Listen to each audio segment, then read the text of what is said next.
반갑습니다. 벌써 40년이 좀 지난 일인데 제 마음의 기억에 생생한 일이 하나 있습니다. 제가 승동교회라고 하는 교회 담임 목사였을 때 아주 유난히 추운 겨울날이었습니다. 거린 한 분이 동량을 왔습니다.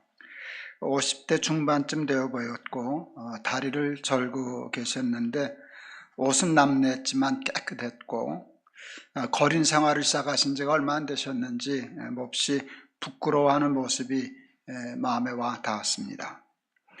얼마의 돈을 드리려고 하다가 날씨가 너무 추워서 잠깐 제 방에 들어오셔서 몸을 좀 녹이시고 가라 하셨습니다. 그리고 녹차 한 잔을 타서 드리고는 그 차를 마시는 동안에 한 15분, 한 20분 정도 이런저런 이야기를 나누게 되었습니다. 차를 다 마시시고 자리에서 일어나시기에 구걸하시는 분에게는 적지 않은 돈을 제가 준비해서 드렸습니다. 그런데 놀랍게도 그분이 그 돈을 사양하셨습니다. 구걸하러 오셨는데 구걸하는 분에게 적지 않은 돈을 드렸는데 그것을 사양하셔서 왜 그러시냐 제가 물었습니다. 그랬더니 그분이 이렇게 얘기하셨어요. 차가 더 좋으네요. 돈은 많이 받아봤지만 차 대접은 처음입니다.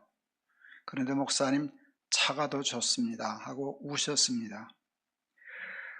물론 돈은 드려서 결국 받으셨지만 따뜻한 차 한 잔이 구걸하는 거린에게 그 차값의 몇 배 아니 몇십 배 되는 돈보다도 더 좋고 귀한 것이 될 수 있다는 사실을 처음으로 깨달았습니다. 그때 왜 예수님이 소자에게 냉수 한 그릇이라도 대접하는 자는 곧 나에게 한 것이라 내가 그 상을 잃지 않겠다 하셨는지 그 뜻을 알게 되었습니다. 여러분, 냉수 한 그릇은 그 돈은 가치가 없지만 그것을 대접한다는 말이 굉장히 중요하고, 그래서 그게 지금 한 40여 년 전이니까 티백이 100원이나 갔을까 이렇게 싶은데 제가 드리려고 하는 돈은 꽤 되는 돈이었거든요. 어떻게 그 티백 100원이 안 되는 티백이 그보다 몇십 배를 더 될 돈보다 더 좋다 그랬는가 했을 때 차 대접은 그분을 인격적으로 대우한 거고 동등하게 대한 거고 대화의 인격의 존재로 인정한 것이기 때문에 그분이 그것을 그렇게 참 귀히 여기고 고마워하셨구나 하는 생각을 하게 되었고, 늘 구약에서 말씀하시는 하나님 나라를 왜 이리와 어린 양이 함께 뒹구는, 이리하고 양은 이렇게 차이가 많은데 친구처럼 뒹굴고 그게 하나님 나라라 그랬는지를 설명 없이 그냥 마음으로 이해할 수 있게 되었습니다. 안동에 이종만 목사라고 하는 부부가 세우고 운영하는 나눔 공동체 새싹 공장이 있습니다. 농아인 학교 교사를 하시던 분이었는데 두 분이 평생 농아인들을 섬기시겠다라고 결심을 하시고 학교를 퇴직하고 받은 퇴직금으로 나눔 공동체를 시작하셨습니다.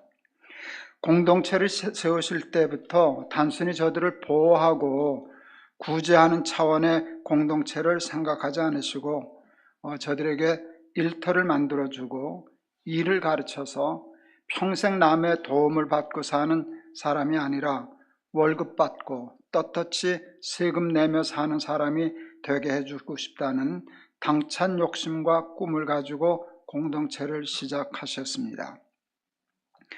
처음에는 이랜드의 도움을 받아서 이랜드 회사의 의류 제품을 생산 납품하는 공장으로 시작하였습니다. 장애가 없는 사람도 하기 어려운 일을 중증 장애자들과 함께 의류 사업을 한다는 것은 정말 불가능한 일이었는데 그래도 그 이랜드가 잘 도와주고 이해해 주셔서 감당하다가 결국 그래도 IMF 때 적지 않은 빚까지 지고 문을 닫게 되었습니다.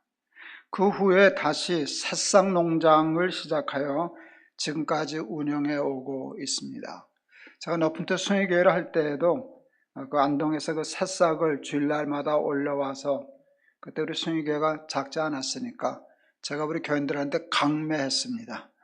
그래서 다 주일날 오면 새싹 하나씩 사가지고 가고 그렇게 했던 기억이 있는데, 그 농장을 잘 시작하셔서 신라호텔 이런 데 납품할 수 있는 그 품질을 관리하면서 좋은 공장을 하셔서 중증장애인들을 한 5, 60명 고용해서 연매출 한 5, 60억을 올리는 이해가 도무지 되지 않는 그런 일을 성공적으로 잘 하셨습니다. 열심히 하셔서 500여 평의 공장도 세우시고 또 기계도 새싹 재배 기계도 16대를 가지고 잘 운영을 하셨는데, 그만 2년여 전에 원인을 알 수 없는 화재로 공장 건물과 기계 16대가 전소되고 말았습니다. 새싹 공장에서 일하는 장애인들은 농아, 뇌성마비, 발달장애, 지적장애인들이 있는 같은 중증장애자들인데, 제가 이번에 가서 저도 처음 한 사실을 알게 되었어요. 지적장애 중에 가장 심한 사람은 IQ가 25랍니다. 난 들어본 적이 없거든요. IQ가 25라면 말도 물론 못하고요. 여러분 이렇게 비교하면 참 안 됐는데, 여러분 침팬지, 돌고래, 또 우리 강아지 개들도 저 안 넣으면 25 넘을걸요. 그렇지 않을까요? 근데 이제 그런 직원이 있다는 거예요. 그런 사람들을 데리고 일을 해서 하는데, 제가 같이 차를 타고 하면서 그 사모님한테 얘기 드리면서 참 감동을 했어요. 그런데 그 IQ 25도 몇 년을 똑같이 데리고 생활하면서 일을 하면 발전한다고. 근데 그 다음 말이 더 좋았어요. 근데 그게 그렇게 기쁘다고. 그랬을 때 참 훌륭한 분들이라 하는 감동을 받았습니다. 이 목사님 부부는 평생 장애인들에게 집중하기 위해서 결혼했어도 자신들의 아이를 낳지 않기로 하셨습니다. 그런데도 불구하고 자기들은 자녀가 200명이 넘는다고 자랑을 하시더라고요. 그게 무슨 소리냐 그랬더니, 그 장애인들끼리 결혼해서 또 아이를 낳는데, 그 부부가 일하는 동안 사모님은 자기 집에서 그 아이들을 돌보시는 거예요. 40여 년 동안 200명을 넘어 키웠다고, 자기는 자식이 200명이 넘는다고 그러실 때 참 감동을 받았습니다. 지난 22일 2년 전에 전소된 공장 건물을 다시 신축하고 준공식 예배를 거행하였습니다. 제가 예배 설교를 맡았는데 오늘 본문의 말씀을 가지고 설교했습니다.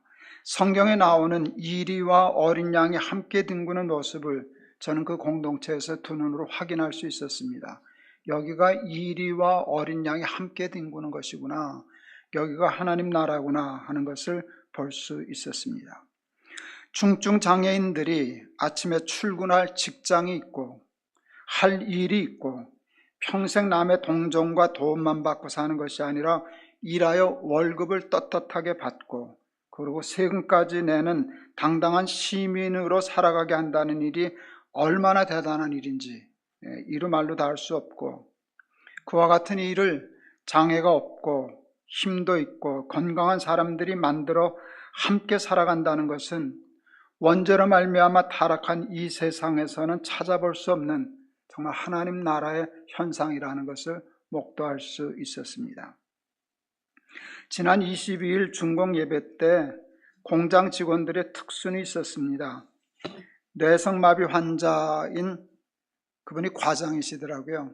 여자분이 뇌성마비인데 몸도 다 뒤틀어지고 말도 제대로 잘 못하고 그러는데, 그분이 과장이고 그분이 노래를 불렀고 농아 직원들은 수화로 찬양했는데 얼마나 감동적이었는지 모릅니다. 그때 저들이 부른 찬송은 똑바로 보고 싶어요 라는 복음성이었습니다. 똑바로 보고 싶어요. 주님 온전한 눈짓으로. 똑바로 보고 싶어요. 주님 곁눈질 하기 싫어요.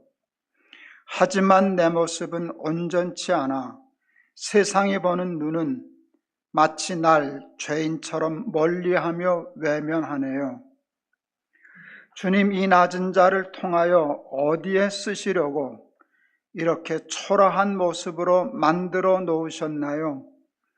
당신께 드릴 것은 사랑하는 이 마음뿐, 이 생명도 달라시면 십자가에 놓겠으니 허울뿐인 육신 속에 참빛을 심게 하시고 가식뿐인 세상 속에 미랄로 썩게 하소서. 뇌성마비 장애를 가진 그 장애인이 그 찬양을 부를 때 전에 우리가 부르던 찬양하고는 전혀 다른 찬양이었습니다. 제가 그래서 그 동영상을 가져왔어요. 우리 한번 우리 정과장, 뇌성마비 환자 정과장이 부른 찬양 한번 보시겠습니다.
하나님은 공평하신 분이실까요?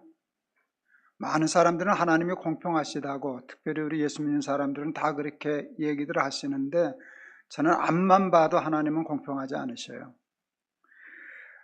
어떤 사람은 건청인으로, 어떤 사람은 농아인으로, 어떤 사람은 건강한 몸으로, 어떤 사람은 장애, 그것도 중증 장애인으로, 어떤 사람은 부한 사람으로, 어떤 사람은 가난한 사람으로 살게 하시는 하나님이 어떻게 공평하신 하나님이실까? 저는 인정하기가 어렵습니다. 하나님은 불공평하신 것이 맞습니다. 그게 정직합니다. 그런데 이 불공평하신 하나님의 불공평함에 우리가 알지 못하는 하나님의 혹 의도가 있는 것은 아닐까 하는 생각을 했었습니다. 하나님의 의도가 있다는 것을 알았습니다. 이 불공평에 대한 하나님의 의도는 흐름입니다. 흐름이 굉장히 중요해요. 물도 흘러야 깨끗해지고, 여러분 공기도 흘러야 깨끗해지고, 피도 흘러야 깨끗해지고, 여러분 돈도 흘러야 세상의 경제가 바로 돌아갑니다. 흐르지 않고 고여 있으면 썩습니다. 근데 여러분 공평하다라고 하면 평평함인데 이 평평함 속에는 흐름이 없습니다. 그냥 있는 것인데, 불공평해 보여도 높은 데도 있고 낮은 데도 있고 강한 것도 있고 낮은 것도 있는데 거기서 생기는 흐름이 공평한 보이는 평평함에 흐름이 없는 것보다 훨씬 더 건강한 세상을 만들 수 있기에 하나님이 이 왜 불공평에 대한 의도를 가지신 것이 아닐까 하는 생각을 해보았습니다. 그런데 이 흐름에는 원칙이 있습니다. 높은 데서 낮은 데로 흐르고, 강한 데서 약한 데로 흐르고, 부한 데서 가난한 데로 흐릅니다. 이런 흐름은 생명의 흐름입니다. 이런 흐름을 흐를수록 세상이 좋아지고 건강해집니다. 그런데 반대 사망의 흐름도 있습니다. 반대로 흐르는 것입니다. 강한 데서 약한 데로 흐르는 것이 아니라 약한 데서 강한 데로 흐릅니다. 부한 데서 가난한 데로 흐르는 것이 아니라 가난한 데서 부한 데로 흐르는 것입니다. 높은 데서 낮은 데로 흐르는 것이 아니라 낮은 데서 높은 데로 흐르는 것입니다. 그리고 글로 흘러서 그 다음엔 흐르지 않습니다. 고여 있는 것입니다. IMF 때 동안교회 건축을 해보았습니다. 제법 큰 예배당을 지었는데 은행 융자를 받아서 돈을 빌려서 이제 건축을 하는데, 그때 IMF 때 금리가 18% 이자까지 물어봤습니다. 엄청난 돈이죠. 18% 이자를 물어봤어요.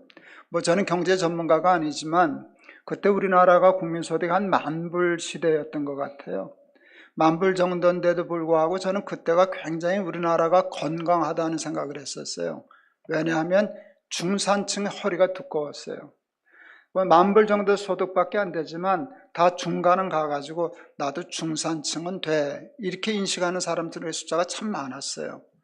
근데 IMF가 되니까 이 중산층이라고 하는 허리가 없어지더라고요. 여러분, 금리가 18%가 되니까 없는 사람은 이자를 18%씩 물면 돈이 빠져나가는 거예요. 물 빠지듯이. 근데 부자들은 그 이자를 받게 되니까 가만히 있어도 돈이 글로 흘러가는 거예요. 그래서 그 당시에 농담이 강남의 부자들은 건배할 때 이대로라고 했다 그러더라고요. 너무 좋아가지고. 그러니까 그게 낮은 데서 가난한 데서 부한 데로 돈이 흘러가는 거예요. 무섭게 흘러가더라고요. 이게 역흐름이죠. 이건 사망의 흐름이에요. 근데 죄로 말미암아 타락한 이 세상의 흐름은 사망의 흐름이 흐르고 있거든요. 빈익빈 부익부, 약육강식, 이게 다 역행하는 흐름인데, 여러분, 이런 흐름을 바꾸어야 이 땅에 하나님의 나라가 이루어지는데, 그 일은 우리 예수 믿는 사람들이 해내야 하는 일입니다. 2년 전에 전소되었던 공장은 시와 도의 도움을 받아서, 그리고 약간의 보험료를 받아서 다시 건축을 했습니다. 공장은 다 건축을 했는데 다시 새싹은 재배하는 기계가 있어야만 새싹을 생산할 수 있습니다. 대당 한 3천만 원 정도 한다고 그러는데 그 기계 16대가 모두 불탔습니다. 생산을 할 수 없게 되었고, 납품처를 끊어지면 다시 회복하기가 어려워서 지금은 다른 농장에서 생산된 새싹을 사다가 우리 그 장애인들하고 그것을 나누어서 포장해서 그냥 공급만 한다고. 그러니까 수익은 없는 것이죠. 최소한 10대는 기계가 있어야 회사를 하겠는데, 시나 도에 좀 보조를 청원할 계획을 갖고 있었는데 이번에 안동에 산불이 나지 않았습니까? 도 전체가 난리가 났으니까 거기다 기계 살 돈 좀 보조해 달라는 말을 하지 못하고 전전긍긍하고 있습니다. 기계 10대를 마련하려면 약 3억 원 정도의 돈이 필요합니다. 3억 원이 작은 돈은 아니지만 그닥 앞이 깜깜하리만큼 큰 돈도 아닙니다. 그 돈이 나눔 공동체로 흘러 들어갈 수만 있다면 50명 중증 장애인들이 남의 도움받지 않고 동정받지 않고 떳떳이 일해서 월급 받고 세금 내고 하는 삶을 다시 이어갈 수 있습니다. 그런 기적 같은 공동체를 이어갈 수 있습니다. 제가 그 예배를 드리고 기차를 타고 올라오는데 마음에 부담이 돼서 견딜 수가 없었습니다. 그래서 기차 안에서 에스겔 선교회 카톡으로 에스겔 선교회 임시 긴급 운영위원회를 소집했습니다. 그리고 10대는 다 못해도 한 2대만이라도 사서 보내드리자. 그래서 그런데 너무 이제 우리 운영위원들이 기뻐해서 정말 빛의 속도로 만장일치로 가결해서 2대 값을 보내드렸습니다. 저희 선교회 이름은 에스겔 선교회입니다. 여러분, 에스겔 선교라고 하는 에스겔의 이름을 붙인 이유가 있는데 두고두고 생각할수록 참 이름 잘 붙였다 하는 생각을 하고 있습니다. 에스겔서에 보면 에스겔이 본 환상이 나옵니다. 에스겔이 보니까 어느 날 성전에서, 예루살렘 성전에서 물이 흘러나오는 거예요. 근데 그 물이 흘러나오더니 발목에 차고 무릎에 차고 허리에 차고 헤엄칠 만한 물이 되어서 바다로 흘러가는데, 그 물이 닿는 곳마다 갯벌은 진벌이 되고 모든 죽었던 것들이 다시 살아나고 바다에 물고기들이 많아졌다 하는 그 환상이거든요. 성전에서 흘러나온 물이 죽었던 세상의 모든 것들을 살려낸다는 환상인데, 그게 선교회가 해야 할 일이 아닌가 하는 생각을 하고 시작을 했습니다. 지금까지 저희 선교회는 그 환상을 이 땅에서 실현하려고 실제로 애썼습니다. 그리고 정말 우리 선교회 물이 흘러가는 곳마다 죽었던 것들이 살아나는 것을 목도하고 있습니다.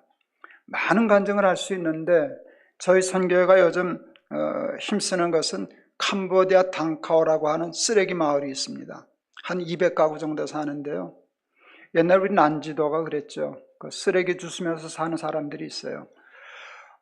온 가족이 유치원 다니는 아이들까지 다 올라가서 쓰레기를 주우면 하루 5불을 버는 동네입니다. 거기 선교사님 그 부부가 거기 헌신하셔서 그분도 자기의 퇴직금이나 모든 거 다 거기다 넣어가지고, 제가 보기에는 아마 아파트까지 다 팔아서 넣으신 것 같습니다. 그 주변에 있는 선교사님들이 그 선교사님을 향해서 저분들은요, 사후 대책은 분명한데 노후 대책이 없다고. 사후 대책은 좋은데 노후 대책이 없다고. 그럴 만큼 거기다 올인을 했는데, 학교도 하시고 예배당도 하시고 200가구들을 그렇게 살피시는 분이신데, 코로나 때문에 그 후원이 다 끊어졌어요.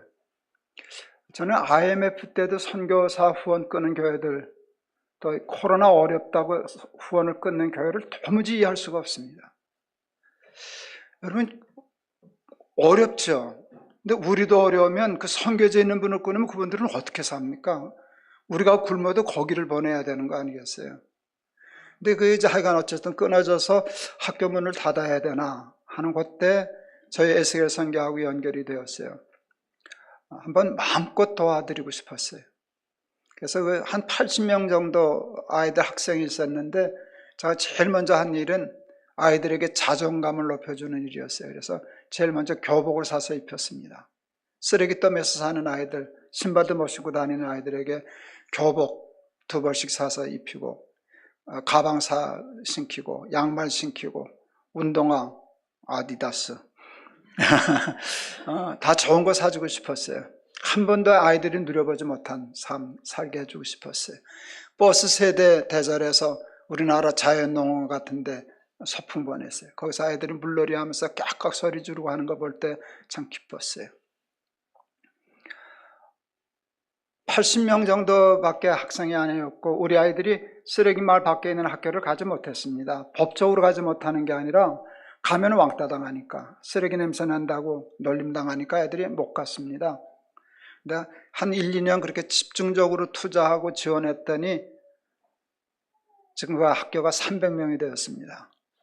300명이 될 뿐만 아니라 밖에 있던 아이들이 우리 학교 오겠다고 지금 줄 서 있고 대기 중에 있습니다. 아이들의 자존감이 높아졌습니다. 여기 일산에 이제 어느 교회 장로님이신데, 좋은 일이니까 광고도 해드려야죠. 아이디 헤어라고 있더라고요. 큰 미용실인데, 그 직영하는 미용실이 전국에 100개 정도 되는, 사실은 우리 에스겔 선교 돕기 시작할 때 한 80개였는데 단카오 마을 하면서 20개가 늘어서 지금 100개가 됐어요. 그 회장님이 그 여자 장로님이신데, 일산에 있는 순복음교회 장로님이신데, 우리 막내 아들을 통해서 그 캄보디아 소식을 듣고는 그 학교를 지어주시겠다고 저한테 얘기했어요. 근데 제가 학교는 우리가 지을 테니까 미용학교를 세워주십시오. 학교 교육은 10년, 20년을 보고 하는 사업인데 그것도 해야 되지만 1, 2년의 단기에 승부를 걸 수 있는 일이 있어야 되는 것은 직업학교입니다. 아이디 헤어는 한국 최고의 미용실이니까 우리 아이들에게 미용을 가르쳐 주십시오. 그 미용학교를 세워주십시오 해서 그분이 참 통이 크셔요. 한국의 최첨단 수준의 미용학교를 만들어줬어요. 빌리고 해서 한 2억 이상 투자하신 것 같습니다. 그리고 이제 저희도 돕고 그래서 그 아이들 1년 동안 생활비도 대주고 그러면서 교육을 시켜서 9명 졸업생을 냈습니다. 지금 캄보디아에서 최고급 인류 미용실의 미용사가 되었습니다. 캄보디아는 빈부격차가 크잖아요. 부자는 우리들보다 상상 못하게 더 부자거든요. 그들을 상대로 하는 미용실에 문제는 뭔가 하면 그렇게 훌륭한 기술을 가진 직원을 고용하기 어려운데 한국 최고 미용실의 원장들이 가서 1년을 가르쳤잖아요. 다 스카웃돼서 직원이 되었습니다.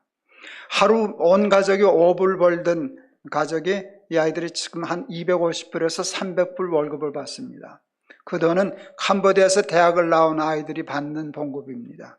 근데 이 아이들은 거기다 팁까지 받으니까 엄청 부자가 됐죠. 다른 아이들이 희망을 갖기 시작을 했어요. 그래서 2기생도 있는데 2기생은 지금 훈련 중인데 이미 다 큰 미용실에서 다 찍어놨습니다. 얘는 우리가 데려간다 이렇게 해서 보장이 되었는데 그런 희망들이 생겨나기 시작을 했습니다. 에스겔의 물이 흘러들어가는 곳에 생명이 일어나기 시작했어요. 아이들 제 교복을 입으면서 달라진 변화가 몇 달 전에 지난번에 갔다 왔더니 계집 아이들이 머리에 핀을 꽂고 왔어요. 전 그게 너무 기뻤어요. 쓰레기 땅에서 살던 아이들이 뭘 꼽고 뭐고 할 신경 쓸 게 없거든요. 근데 자존감이 생겼다는 거잖아요. 자기가 이쁘다고 이게 머리핀을 꽂고 온 거 거의 다 꽂고 왔는데 그런 변화를 일으키는 것이 여러분 성전의 물이 흘러가는 곳마다 생명이 일어나는 것이잖아요. 높은 뜻 순위교회 할 때 우리 아프리카 말라위를 섬겼습니다. 거긴 우리가 5년 동안에 300만 불 투자하기로 한 거니까 굉장히 큰 돈이었습니다. 7,000명 사는 말라위에 있는 구물리라 마을을 이렇게 돕기 시작을 했는데 여러 가지 사업을 했습니다. 가난해서 굶어 죽는 사람들이 나오는 마을인데 여러 가지 우리가 일을 하면서 우리는 그냥 주는 일을 하지 않고 벌어먹게 하는 일을 늘 했었는데 긴 얘기할 수 없고 어느 날 마을 잔치를 하는데 초등학교 꼬맹이 아이들이 노래를 부릅니다. 그 아이들이 노래 잘 부르잖아요. 춤도 잘 추고. 그 나라 말로 하니까 말귀를 못 알아듣고 그냥 있는데 현지 우리 직원이 일러줬어요. 저 뭐라고 부르는지 아시냐고. 뭐라고 부르냐 그랬더니 이제 우리는 굶지 않는다. 그랬어요. 이제 우리는 굶지 않는다. 여러분 그런 노래를 들을 때 제 마음에 이루어지는 건 하나님의 나라였습니다. 우리 그 프로젝트는 높은 뜻 순위교회가 예배당을 짓지 않고 예배당 지을 돈을 투자해서 이루어진 일입니다. 건축원금을 했었죠. 작지 않아요. 그때 우리가 200억 작정했으니까 200억으로 우리 예배당 짓지 않고 그 건축의 이름을 보이지 않는 성전 건축이라고 그랬어요. 보이지 않는 성전 건축이라고. 그 돈이 글로 흘러가니까 죽었던 것들이, 희망 없는 것들이 살아나기 시작하잖아요. 쓰레기 더미에서 자존감 없이 살아가는 아이들이 머리핀 꽂고 학교 오잖아요. 그리고 미용사가 돼서 가운, 제복 입고 그런 미용사가 되고, 제가 참 감사했던 것은 그 아이들이 자기 그 고급 미용실에서 일하는 직원들을 잘 부탁해가지고 자기 마을 쓰레기 마을 가서 미용 봉사했다 그러더라고요. 그게 너무 자랑스러웠어요. 자기 마을과 자기 가족들과 자기 마을 사람들을 부끄러워하지 않고 자기가 살던 마을에 가서 같이 봉사하고 섬긴다는 얘기를 들었을 때 이게 하나님의 나라가 이루어지는 것이구나 하는 생각을 하게 되었습니다. 말씀을 마치려고 합니다. 소자에게 냉수 한 그릇이라도 대접하는 자에게 하나님은 결단코 상을 잊지 않겠다 말씀하셨습니다. 흘려보내는 자에게 하나님은 마르지 않는 기름병과 같은 축복을 주시겠다고 약속하셨습니다. 내가 흘려보내니까 내가 흘려보내는 일은 내가 책임져 주마 하는 약속입니다. 낮은 대로, 약한 대로, 가난한 대로 자기가 받은 축복들을 흘려보내고 그것을 함께 나누려고 하는 사람들은 이 땅에 하나님의 나라를 세우려고 하는 사람들입니다. 하나님이 세우려고 하는 새 하늘, 새 땅을 함께 창조해 나가는 하나님의 동력자들인데, 하나님은 저들에게 하나님 나라의 복을 내려주십니다. 오늘 본문은 그 축복의 약속입니다. 이 땅에 하나님의 나라를 세워가기 위하여 자신의 축복을 소외된 소자들과 함께 나누고 흘려보내는 자들에게 주시려는 축복의 약속입니다. 우는 소리와 부르짖는 소리가 들리지 않게 하리라. 19절. 장수의 복을 주리라. 백세에 죽는 자를 젊은이라 하리라. 20절. 가옥을 짓고 심은 포도나무의 열매를 먹으리라. 손이 수고한 대로 먹을 것이라. 21절. 저들의 수고가 헛되지 않겠고 재난을 겪지 않게 하리라. 23절. 저는 24절 말씀이 참 좋습니다. 이건 욕심될 만한 축복입니다. 저들이 부르기 전에 내가 응답하리라.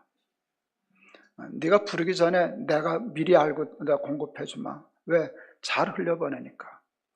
여러분, 기독교의 복은 너 잘 먹고 잘 살아라, 이건 기독교의 복이 아닙니다. 혼자 잘 먹고 잘 사는 것은 복 받은 사람이 아닙니다. 많은 사람들은 그를 잘 사는 사람이라 그러지만 저는 절대로 그들을 잘 사는 사람이라고 말도 하지 않습니다. 그냥 부자죠. 저는 부자와 잘 사는 사람이 다르다고 생각합니다. 하나님이 우리에게 원하시는 것은 부자가 아니라, 부자가 되었으면 잘 사는 사람까지 가야 되는 것인데, 그것은 건강한 흐름을 일으킬 줄 아는 사람이어야 합니다. 이것도 한 40년 된 일인 것 같으네요. 아침에 신문을 읽는데 그 세운상가 쪽에 나면서부터 장애인이 된 아이들에게 직업훈련을 시키는 분들이 계셨더라고요. 근데 이분이 돈이 다 떨어져가지고 집세도 내지 못하고 겨울에 연탄 난로도 피우지 못한다는 일이 아침 신문에 났어요. 그 다음 날입니다. 기사가 났는데 어떤 40대 주부가 수표 5장에 190만 원을 들고 신문사를 찾아왔어요. 도와주시라고, 집세 물어주시라고, 연탄도 써서 불도 피워주시라고. 고마우니까 누군가 물었더니 이분이 이름을 끝내 밝히지 않았어요. 그리고 쪽지 하나를 주고 갔어요. 거기에 이렇게 쓰여 있었어요. 어제 빨래하고 있는데 중학교 다니는 둘째 아들이 신문을 들고 오면서 어머니 우리가 도와줘야 할 사람이 생겼어요. 그 보았더니 그 얘기예요. 그래서 그 부인이 자기 큰아들이 고3인데 자기 큰아들과 둘째 아들이 다 전교에서 1등과 2등을 다투는 수재들이라는 거예요. 그러면서 그분이 이렇게 썼어요. 하나님이, 저는 이 말이 참 좋았어요. 예수 믿는 사람인 게 드러났잖아요. 하나님이 이 같은 아들을 둘씩이나 주신 것은 자랑하거나 뽐내라고 주신 것이 아니라 나면서부터 이렇게 된 장애인들을 돕고 섬기라고 주신 것입니다. 그래서 큰아이의 대학 입학 준비금을 제외한 모든 돈을 가지고 왔습니다. 그리고 그 다음 말이 이렇게 썼어요. 지금은 이만한 심부름밖에는 안 시키시지만 하나님이 더 큰 심부름을 시키실 날이 오리라고 믿습니다. 세상이 다 환해지더라고요. 그 사람이 하나님이라는 말을 쓴 것이 얼마나 자랑스러운지 몰랐어요. 그해 연말에 그 신문에 또 이런 기사가 났어요. 어느 고아원에 그 190만 원 갖다 온 부인이 1년 내내 손으로 뜬 세타라고 하면서 세타 수십 벌을 고아원에 좀 갖다 주라고, 그러면서 그때도 또 쪽지를 썼어요.